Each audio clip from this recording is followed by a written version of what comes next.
Hi everyone, it's Steph. If this is your first time here, thank you so much for clicking on this channel, and if it isn't your first time, then welcome back.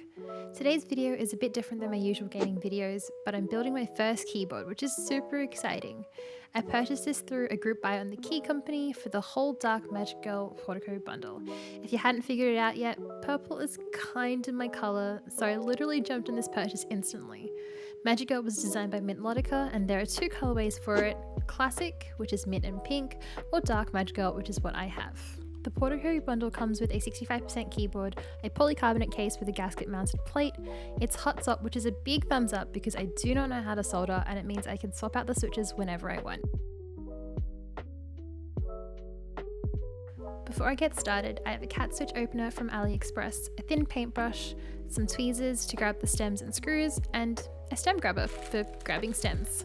The SB Star switches are a tactile switch with a 67 gram spring. This means they should have a slight bump when you press down on them.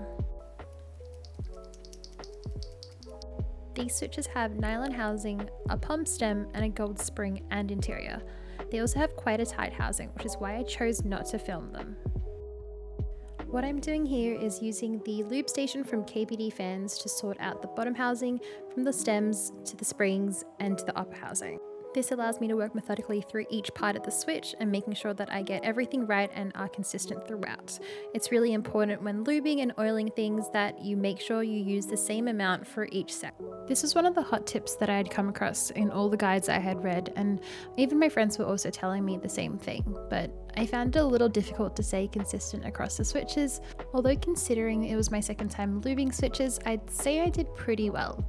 If you're thinking about also looping your switches to make your keys smooth and have that extra thunk, don't be scared off because it really is worth it in the end and almost therapeutic too.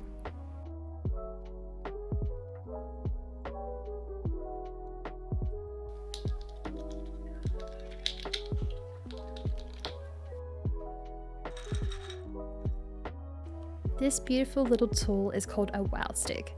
It's a compact electric screwdriver that comes with a ton of attachments, and it's been super helpful with modding my Pro controller, my Switch shell, and now this keyboard.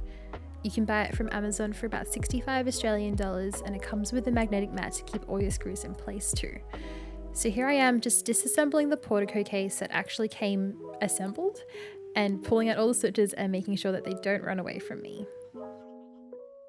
Up until last year, I had always used full-size keyboards, and then I switched to an 87.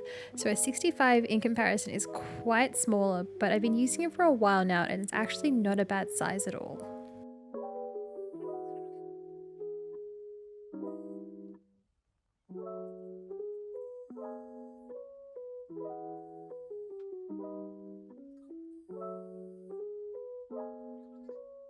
As I mentioned earlier, the stabilisers that come with the keyboard match the keycaps, match the switches, and the entire board in general, which I absolutely love.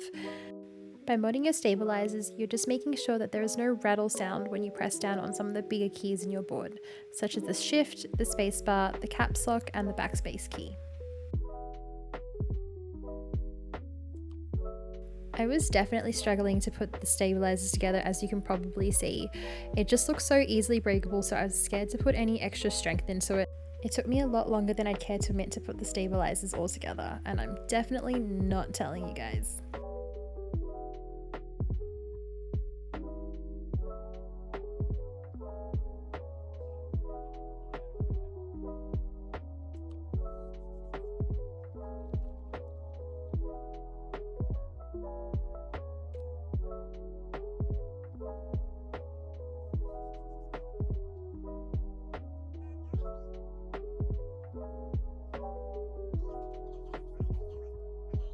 Once I had screwed in the stabilisers, it was time to put everything else together, and it was pretty straightforward from here on out.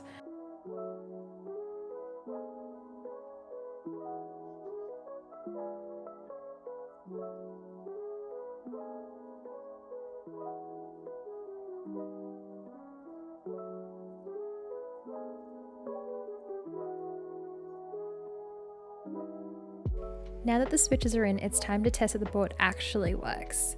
The software I used to test my switches was called VIA Configurator. You can also use this program to assign different functions to the second layer of your keyboard, which you can utilize via the function/menu key since there's no row of function keys on this board. These dark magical keycaps are designed by the lovely Mintlodica, who I highly suggest you go follow if you like aesthetic keycaps like myself. I'll link all of her socials down below in the description box. These keycaps have a DSA profile, which means that they're medium height and spherical, aka slightly rounded, which I've heard are pretty good for typing, but because they're flat, some people don't really like them. I've been using this keyboard every day for the past 2 months while working from home, which requires a lot of typing, and I haven't found any issues so far. I've also ordered keycaps from the other colorway, so I can't wait for them to arrive and see how it looks when I mix and match them together.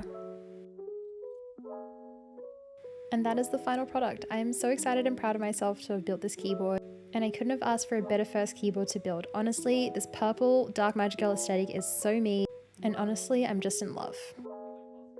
Just for some final touches, here I am playing around with the LED lights to make sure that I can find the best purple to show off on this board.